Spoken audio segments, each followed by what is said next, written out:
Believe it or not, this really happened to me, and to this day I remember every single detail. Sometimes it feels like it was just a strange dream, but it wasn't. It was all real. What was supposed to be a simple summer evening, a family barbecue, laughter. The smell of grilled meat turned out to be the moment when my whole world cracked in half. My name is Michael. I'm 32 years old, and I work as a data analyst in a large healthcare company. To put it simply, I'm the guy who turns chaos into order. I take endless lines of numbers and random data and build clear systems out of them. My job doesn't leave much space for improvisation. Every detail matters, every piece has to fit, and maybe that's why in my personal life I've always tried to live the same way, calm, rational, planning for the future. My girlfriend Emily is younger than me. She's 28. We met 3 years ago at a friend's party, and from the very first moment she was the complete opposite of me. I'm quiet, careful, not a big fan of noisy crowds. She's lively, bright, the kind of woman who naturally pulls everyone's attention. In any group of people, Emily is the one telling the stories, cracking the jokes, keeping the energy high. And honestly, I liked that about her. She made me feel more alive, less locked inside myself. We complemented each other. After about a year and a half, we decided to move in together. We rented a bigger house in the suburbs. My job paid well enough, so it felt like the right next step. The place had 3 bedrooms, a spacious living room, and even a little backyard with apple trees. Emily threw herself into decorating. She picked curtains, chose furniture, arranged little details. I handled the repairs and the tech. Of course, most of the bills ended up on my side, but at the time it didn't matter. We had plans, marriage, kids, a quiet family life. I truly believed it was the beginning of something solid, something long-lasting. And then came the barbecue. Every year at the end of August, my Uncle Robert throws a huge family cookout. It's tradition, 3 generations under one roof, saying goodbye to Sana. My uncle's backyard is big, with a pool, a wide porch, a grill area, even a couple of hammocks in the corner. Normally it's a loud, joyful mess, kids screaming as they splash in the pool, adults laughing over glasses of wine, the smell of meat hanging in the air since morning. That evening felt perfect. The sun was setting, warm air with almost no wind, music and chatter all round. I stood at the grill flipping steaks, and in my head I thought, this is it, this is the life I always wanted. Everything felt right, family nearby, Emily laughing on the porch, a future I believed in. Emily sat with my cousins and my aunt, talking excitedly. They were discussing some celebrity wedding, the dress, the ring, the ceremony. I half listened and smiled. It felt good that Emily blended so well into my family. Everyone liked her, appreciated her charm, and I saw that as a good sign. But then the conversation shifted. One of my cousins, smiling, asked, "So when are you and Michael going to make it official?" I didn't even lift my head from the grill before I heard Emily's answer. She laughed aloud, theatrical, drawing attention from half the deck. Then she said, "Bo, I don't know if we ever get married. He'll just be lucky if I don't start cheating." I froze. For a second I thought I misheard. But no. The silence that fell over the porch told me everyone else had heard the same words. Her laughter faded, but it was already too late. Even the kids by the pool seemed to pause. I just stood there, spatula in hand, staring at the meat as if the grill marks could save me. Inside, everything went cold. Emily tried to smooth it over. "I'm kidding. Come on, I just have a dark sense of humor." But her voice was shaky. The smiles around her looked forced. I could tell nobody thought it was a harmless joke. I didn't say a word. I didn't turn, didn't make a scene. I just kept grilling, calm on the outside, while a storm ripped through me inside. She hadn't just made a comment. She had done it in front of my entire family. She turned my trust into a punchline. At that moment, I didn't know it was only the beginning. Later that evening, as people were leaving, my Uncle Robert came up to me. He's a former military man, tough but fair. He doesn't talk much, but when he does, you listen. He led me aside, away from the noise, and said quietly, "I heard what she said. Michael, you're a solid guy, but she's not like you. And if you blow up at her right now, it's exactly what she wants. She'll cry, say it was a joke, and you'll forgive her. Then she'll know she can get away with it. That'll be the end." I looked at him in silence, and he continued, "Don't rush. Don't get angry. Let the truth show itself. For now, let her believe everything's fine. His words stuck deeper than I realized. On the drive home, Emily finally broke the silence. You're not mad, right? It was just a stupid joke. I forced a smile and said calmly, it's fine, I get it. She let out a breath of relief. She thought she dodged it, that I wasn't giving it another thought. But in my head, the gears were already turning. On the outside, I stayed the calm, forgiving boyfriend. But inside I was already building a completely different plan. After that barbecue, my life split into before and after. On the surface, nothing changed.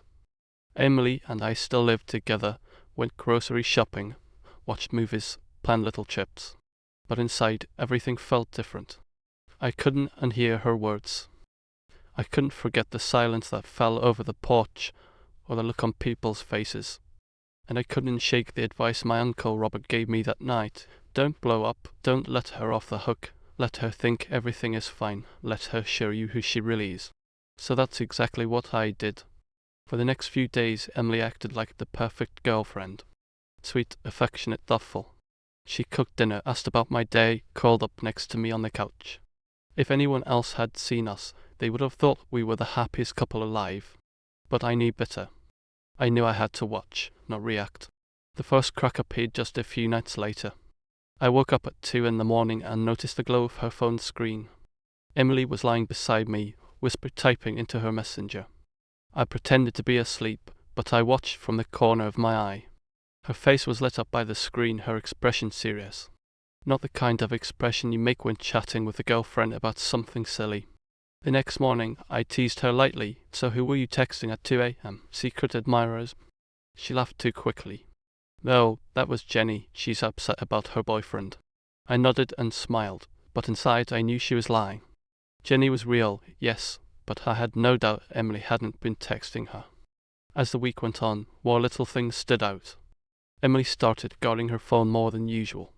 Before, we had no secrets.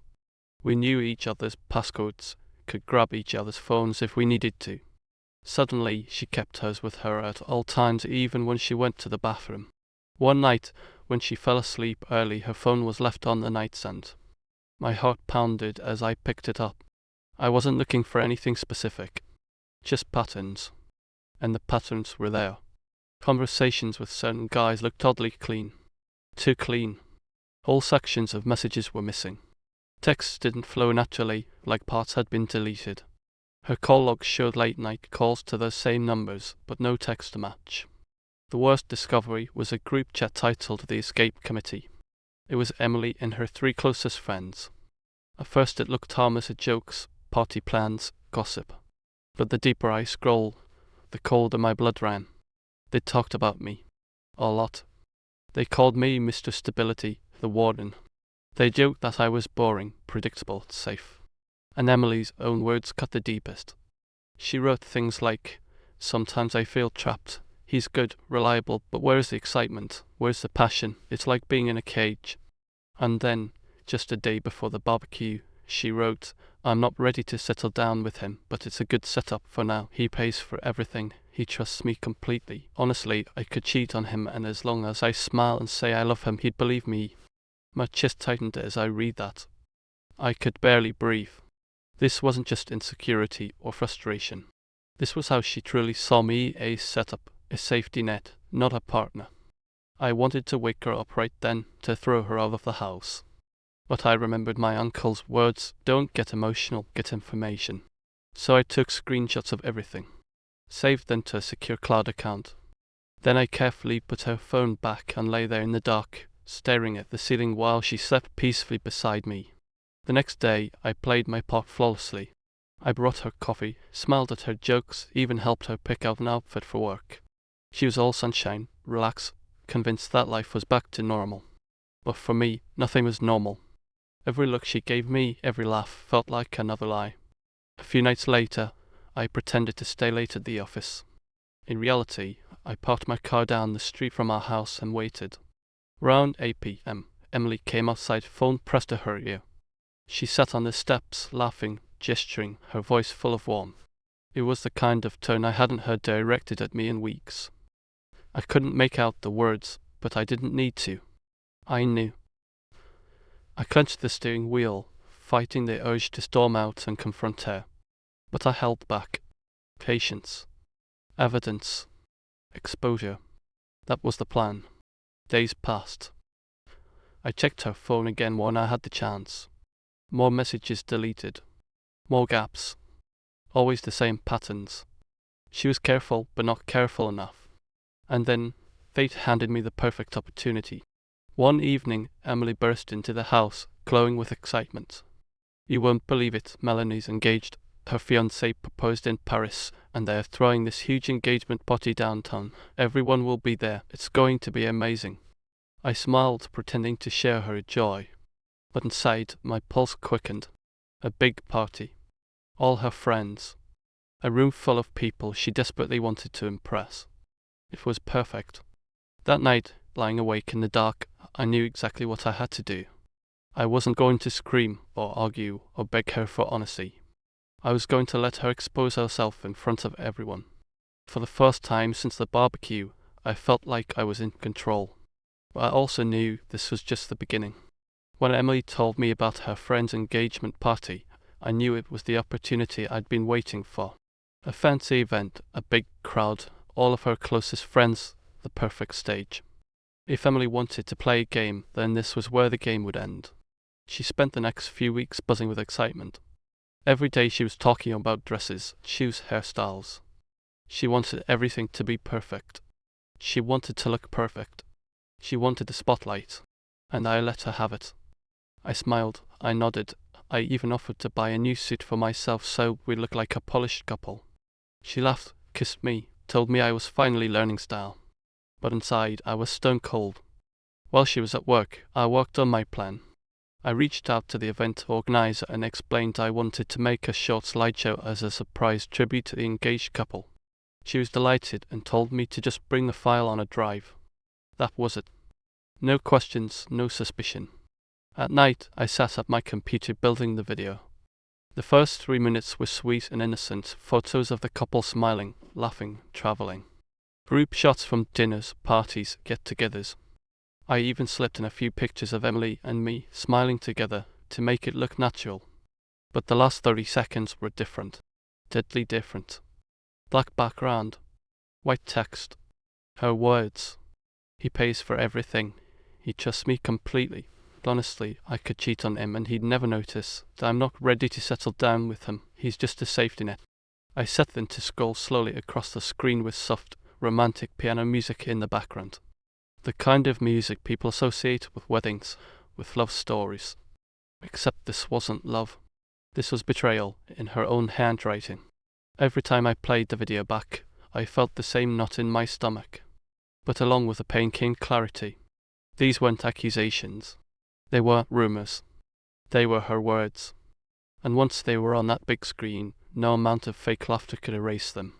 The night before the party, I met with Uncle Robert at a bar. I told him everything I'd planned. He listened without interrupting, his face unreadable. Finally, he nodded. You're doing the right thing, but remember, walk away, come. Don't let her drag you into drama. She'll try to cry, to scream, to beg. Don't give her that, just leave. His words anchored me. The day of the party arrived. Emily looked radiant, glowing with excitement. She twirled in her new dress, asking me how she looked. I told her she looked stunning, and she smiled like she'd already won. She had no idea. We arrived at the downtown venue. It was extravagant crystal chandeliers, white tablecloths, champagne flowing like water. Everyone was dressed to the nines. Emily floated through the room like she belonged there more than anyone. Laughing, hugging, air-kissing, bragging about our perfect life. I played my role to perfection. Smiling, shaking hands, sipping champagne. To anyone watching, we were the picture of a happy couple. But inside, I was counting down. After an hour, the toast began. The bride-to-be's father gave a heartfelt speech. People clapped. The best man told funny stories. Everyone laughed. The groom raised his glass to his fiancée, and the room cheered. Then the lights dimmed. The organizer's voice came over the speakers, and now, a special surprise for the couple. I looked back at some wonderful memories. Soft music began. The slideshow started. The first few minutes were perfect. Pictures of the happy couple, their adventures, their friends. Des smiled, some dabbed tears. Emily leaned closer, squeezed my arm, and whispered, "This is so sweet, you're amazing." And then the music swelled, the photos faded, and the black screen appeared. The first line of text scrolled up. "He pays for everything, he trusts me completely." The room fell quiet. Confused murmurs spread. Then the second line appeared. "Honestly, I could cheat on him and he'd never notice." Asked. Guess turned to look at Emily, then back at the screen. And finally, the last line. "I'm not ready to settle down with him. He's just a safety net." The silence was absolute. The only sound was the soft piano, now sounding like a funeral march. I felt Emily's grip on my arm go rigid. She sat frozen, her face pale, her smile gone. She looked at me, eyes wide with panic, and then around the room. Dozens of faces stared back at her friends, acquaintances, people she desperately wanted to impress. Some shocked, some disgusted, a few outright smirking. She stood up, her voice shaking. This isn't real, he faked this, he's manipulating you." But it was too late. Her name, her profile picture, the timestamps, everything was right there, undeniable. Her friends from the group chat sat pale, realizing they were exposed too. I leaned close enough for only her to hear. "Not so funny now, is it?" Then I stood. Calmly, without a word, I walked to the exit. Behind me, chaos erupted. People whispering, shouting, phones out recording. Emily's voice rising, desperate, broken. But I didn't look back. I didn't need to. In the lobby, Uncle Robert was waiting. He didn't ask how it went. He just looked at me with a small, proud smile and said, "Let's go get a drink. You're free now." And he was right. For the first time in years, I was free. But deep down, I knew this was only the beginning of the fallout. The strangest thing about a public disaster is how fast it turns into private silence. The night of the engagement party exploded like a firework, bright, loud, impossible to ignore, and then, the next morning, there was just smoke. No more music, no more clinking glasses. Just the quiet after a storm and a phone buzzing on a table. I didn't hear the rest of what happened in that ballroom with my own ears. I had already walked out. But news moves quickly in a circle that loves attention, and my family loves me. I knew the next day. I knew more than I wanted to know. My cousin called first. She sounded stunned, like she'd watched a car drive through a living room. "It didn't stop when you left," she said. Emily tried to talk over everyone, said it was fake, but the bride was crying, the groom was furious, and half the room had their phones out. Her friends were white as paper. One of them tried to say it was out of context, but no one believed it. The party ended right there. People just left. I thanked her. I didn't ask for more. That afternoon I met Uncle Robert for a beer at a quiet bar. He didn't ask for details. He didn't need them. When the server walked away, he raised his glass and said, "You did what you had to do." Then he added, softer, "I'm proud of you, not for the slideshow, for not staying in a lie." We sat there in comfortable silence for a while. It's funny how silence can feel different depending on who you're with. With Emily, silence had become a wall. With my uncle, it felt like a warm coat. The next few days were about logistics. I slept on the couch that first night, just because I didn't want to be in that bed. The following morning I grabbed packing tape and a stack of leftover moving boxes from the garage. I didn't rifle through Emily's things. I didn't need to. I folded clothes. I wrapped fragile items the way I would wrap a dish I cared about. I labeled every box so she wouldn't have to dig. I wasn't trying to hurt her with the way I left, and I wasn't going to hurt her with the way I packed. Respect doesn't have to disappear just because a relationship does. She didn't come home that night. The second night either. On the third day, her father showed up. I thought about stepping outside to talk, but something in me said to keep it brief. He rang the bell. I opened the garage, and there were all the boxes, stacked neatly in 2 rows. He kept his eyes low, like he was studying the concrete, and he didn't explain anything. He just said, "I'll handle it," and started lifting. We moved together in quiet rhythm of box to the trunk, return, box to the trunk, return, and the only words we exchanged were careful, that one's heavy. When he finished, he shut the trunk and finally looked at me. His eyes were red. "I'm sorry," he said. It was all he could offer, and I accepted it with a nod. Emily emailed me a week later. The subject line was a please read. The body was long. It started with apologies, then drifted into accusations, then circled back to apologies. It was a joke, and you know I have a dark sense of humor. Then you embarrassed me on purpose. Then your uncle is a cruel man who poisoned you against me. Not once did she write the words I needed to see. I was wrong. I knew what I was doing. I am responsible. I read the email to the end, closed my laptop, and deleted it.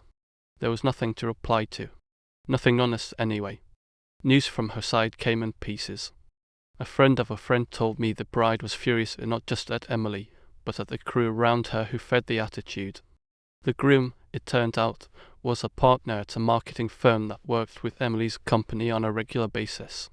He didn't fire her, this isn't a movie, and he wasn't her direct boss, but he didn't have to do anything dramatic. The damage was already done. People talk. Officers thrive on talk. A person can survive a mistake. It's harder to survive being branded as someone who delights in using people like spare tires. Within a month, Emily quit. The story I heard said it was her choice, though sometimes choice is just a paper word. I imagined the whispers that didn't stop when she walked into a room, the pitying looks, the doors that closed quietly, the meetings she no longer got invited to. I didn't feel triumphant. I felt tired. Truth is heavy even when you're not the one carrying it. I won't lie and pretend I felt amazing right away. That empty house felt enormous. First night alone in my own bedroom, I lay awake staring at the ceiling fan and listened to how quiet can be. I wondered if I had gone too far by doing it publicly. I wondered if pain should always be a private thing handled behind a closed door.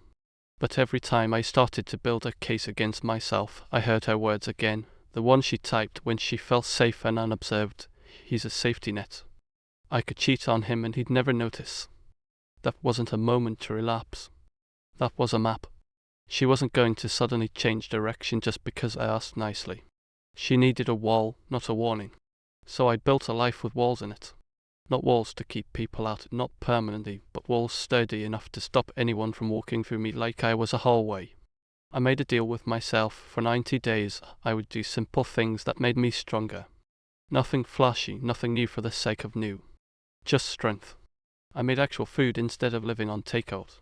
I ran until my lungs burned and then stretched until my shoulders relaxed. I cleaned out the closets and found parts of my old life I'd forgotten. I liked the camera I used to take on hikes, the toolbox my dad gave me when I moved into my first apartment, a battered deck of cards from college with notes scribbled on the box. I sat without an alarm on Saturdays and stopped feeling guilty about it. I called my parents and stayed on the phone for longer than 5 minutes.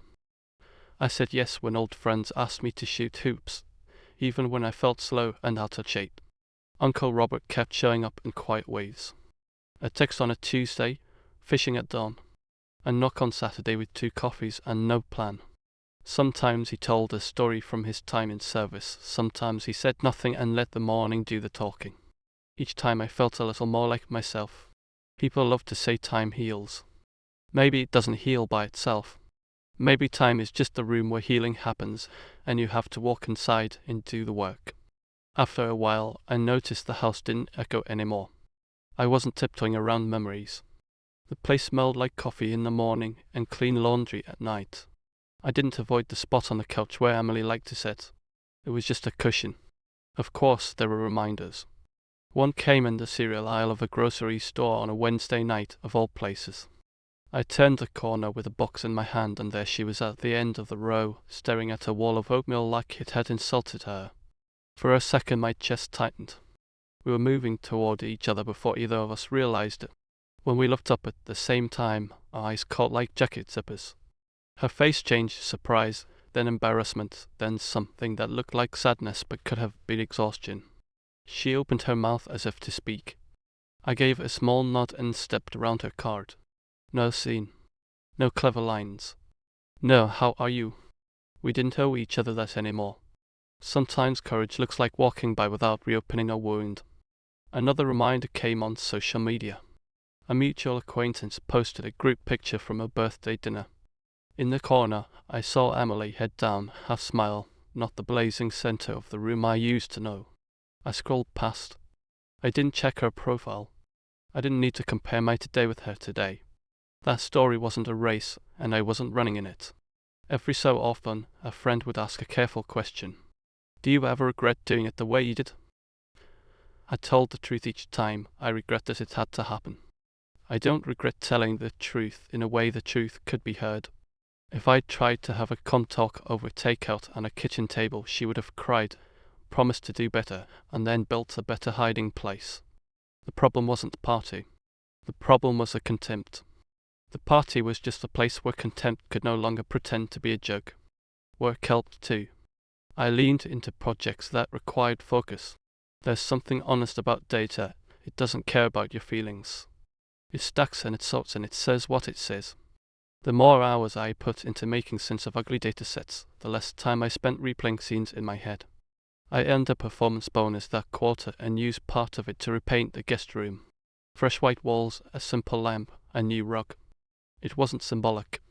It was just clean. Months passed. The story finally started to shrink. People stopped bringing it up unless I did. I noticed I could tell it without feeling heat in my throat. I could say the words she cheated in her heart long before she ever tried to cheat in real life and hear them land without shattering. Then, one evening, I found myself back at my uncle's place for a family barbecue. The air smelled like summer and charcoal and sliced watermelon. Kids yelled. Someone played a playlist that belonged to everyone and no one. I stood at the grill again, flipping burgers, and for a split second I felt the same slow dread from the night that broke me. Then I blinked and it was gone. I realized the dread didn't live there anymore. It had moved out and left no forwarding address. My aunt handed me a plate and said, "You look good, Michael." She meant healthy. I did feel healthy. I felt like a person who had stopped carrying a couch on his back. Before the night ended, Uncle Robert wandered over and bumped my shoulder with his. "You know," he said, "there are two kinds of lessons, the ones you pay for in advance, and the ones you pay for after. You paid for this one after. Just don't pay for it again." "I won't," I said. And I meant it. Once in a while, a thought still tests me. What if I had handled it quietly? What if I had just left a note and a key and a month's rent? Would that have been kinder? Maybe. But kindness without truth is just another costume. The only kind thing left between us was honesty. She showed me who she was while laughing. I believed her while listening. I didn't win. This wasn't a contest. I chose to stop losing. The last real aftershock hit about 6 months post-party, when I got a short text from a number I didn't recognize. "I'm sorry." No name. No context. I knew whose number it was. I didn't reply. It wasn't about bitterness. It was about the simple fact that apologies aren't keys. They don't open doors that were closed for a reason. They're just acknowledgements that a door exists. By the time a year had passed, my life felt normal. The house was just a house again. The neighborhood was the same, but the streets felt different under my feet, lighter, like I was actually stepping on them instead of dragging myself across them. I started taking photos again on weekend hikes and printed a few to hang in the hallway. On one frame, a shot of a shoreline at golden hour. I wrote a tiny note on the back before I hammered the nail. No more pretending. Not for them. Not for me. If you ask me what I learned, I'd say this: trust isn't a savings account you can borrow from whenever you want and the balance magically refills. It's cash in hand. You spend it honestly or you run out. When someone jokes about stealing from it, believe the joke. It's not a joke. It's a confession with a laugh track. I didn't need revenge. Revenge is noisy, and it never fills the quiet. What I needed was clarity. I got it on a big screen with soft piano music and a room full of people who finally heard what I had been hearing all along. It wasn't elegant, but it was true. And the truth, it turns out, is a pretty good foundation. It has been over a year since the night when Emily's words lit up on a giant screen for everyone to see. Sometimes it feels like it was a lifetime ago. Other times, I can still hear the gasp that rippled across the room, still see her pale face frozen in shock. That moment changed everything, not just my relationship, but how I live my life now. The first months were hard. Let's not pretend otherwise. Anyone who says walking away from betrayal is easy is lying. I wasn't celebrating, I was surviving. Nights felt long. Silence in the house felt too heavy. I'd sit on the couch and stare at nothing, fighting the urge to pick up my phone and send a message I knew I would regret. But slowly things shifted. My parents started inviting me to dinner more often. Friends pulled me back into their lives. And my Uncle Robert, the man whose words pushed me toward the truth, became my anchor. He never lectured me. Sometimes he didn't even speak. He'd just show up with 2 fishing rods or 2 cups of coffee, and somehow that was enough. I poured myself into work. Data has a way of being brutally honest. It doesn't care about excuses or feelings. Numbers line up or they don't. Reports make sense or they don't. The clarity of that helped me when my head was a storm. I hit deadlines, earned a bonus, and realized that when everything else feels unstable, building something steady at work can be its own kind of therapy. But life isn't only about work. I picked up my camera again. I started running. I hiked trails I hadn't seen in years. I laughed with old friends at basketball games. I remembered who I was before I was Emily's boyfriend. Piece by piece, I built a life that belonged to me. As for Emily, I stopped keeping track. News reached me anyway, because gossip never dies. She bounced between jobs. Tried to start over in a smaller apartment. Attempted to date again, but nothing stuck. A circle of friends shrank. People remembered the party. They remembered the words on that screen. Some things you just can't bury. I ran into her once in a grocery store. It was one of those random, quiet moments that ends up saying more than any speech ever could. She looked tired, older somehow. When our eyes met, she opened her mouth as if to speak, then closed it again. I gave a small nod and walked past. That was it. No fireworks. No final argument. Just 2 people who no longer shared the same story. The truth is, I don't hate her. Hate is another kind of chain, and I cut mine off. What I feel is clarity. She showed me who she was, and I believed her. That's it. These days, my life feels steady. I'm not rushing into new relationships, but I'm not avoiding them either. I know what I want now. Respect. Honesty. Someone who doesn't turn love into a punchline. I'd rather be alone than be someone's safety net. Sometimes friends ask me, "Do you regret doing it publicly? Couldn't you have just walked away quietly?" Maybe. But if I had, nothing would have changed. She would have told the next guy the same lines, laughed the same laugh, and carried on believing no one would ever call her out. That night wasn't revenge. It was exposure. It was truth. And the truth has a way of burning bridges that need to burn. If there's one thing I've learned, it's this: trust is fragile. When someone makes a joke about breaking it, believe them. When someone shows you their real face, don't wait for a mask to appear. I didn't win. This wasn't a game. I simply stopped losing. And now, a question for you. If you had been in my shoes, if someone you loved mocked your trust in front of family, and later you discovered their betrayal in writing, would you have confronted them quietly, or would you have done what I did and revealed the truth to everyone? That's the end of today's story. Thank you so much for staying with me until the end. I'd love to hear your thoughts, so share them in the comments below. I truly enjoy reading what you have to say. If you'd like more, check out the full playlist linked in the description of this video. New real stories are on the way, and I'd love to share them with you. Hopefully, I'll see you next time. If this journey resonated with you, please hit subscribe and tap the bell so you'll never miss the latest stories. Thank you for listening.